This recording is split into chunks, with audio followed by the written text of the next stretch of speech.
ஏன்ப்பா ஒரு நியாயமாக கமெண்ட் பண்ண வேணாம்மா? வேலைக்கு போகாமல் வீட்டில் இருந்தாலும் வெட்டி பைய செல்வா, வேலைக்கு போக மாட்டான், ஓசி சோறு திங்கிறான், வீட்டில் உட்காந்துக்கிட்டே இருக்கான் அப்படின்ட்டு நிறைய கமெண்டு.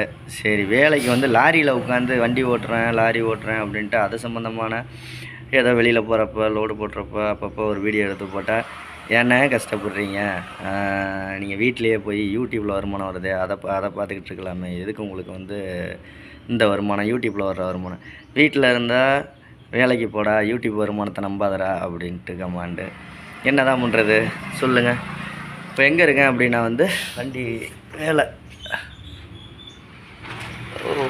அங்கே நிற்கிதா வண்டி கிரீஸ் அடிக்கிறதுக்காக வந்திருக்கேன். வந்து படிக்க போகிறாங்க கிரீஸு. பஞ்சர் கடையில் உட்காந்துருக்கேன். இதுதான் பஞ்சர் கடை. அந்த அண்ணன் வெளில போயிருக்காரு. வரவும் தான் கிரீஸ் அடிச்சுக்கிட்டு டயருக்கு காற்று பிடிச்சிக்கிட்டு போகணும். என்ன கமாண்டு உங்கள் புரிஞ்சிக்கவே முடியல. ஒருத்தவங்க வீட்டில் இருந்தால் அப்படி வேலைக்கு போடாங்கிறது, வேலைக்கு வந்தால் வீட்டுக்கு போடாங்கிறது. ஓகே.